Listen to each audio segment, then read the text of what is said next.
May I coming sir? Yes, coming. 5টি প্রশ্নের উত্তর দিতে পারলেই তোমার চাকরি কনফার্ম।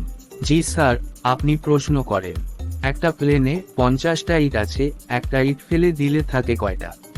এটা তো একদম সোজা, 49টা। আচ্ছা, একটা ফ্রিজে একটা হাতি রাখার 3টা স্টেপ কি কি বলো তো? ফ্রিজটা খুলুন, হাতিটা ঢোকান, এরপরে ফ্রিজের দরজা বন্ধ করে দিন। ব্যাচ হয়ে গেল। এবার একটা ফ্রিজে একটা হরিণ রাখার 4টা স্টেপ কি কি বলো? ফ্রিজটা খুলুন, হাতিটা বের করুন, হরিণটা ঢোকান, এরপর ফ্রিজের দরজা বন্ধ করে দিন। হয়ে গেল। তাইলে এবার বলো তো, জঙ্গলে সিংহের আজকে জন্মদিন। সবাই এসেছে শুধু একজন ছাড়া।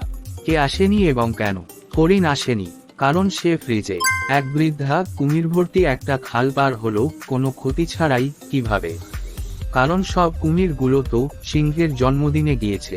শেষ প্রশ্ন, এইবার বলো তো পারলে, তারপরও বৃদ্ধা মারা গেলেন কেন? আমার তো মনে হয় তিনি খালের পানিতে ডুবে মারা গিয়েছিলেন। কিন্তু না, এইবারের উত্তরটা ভুল।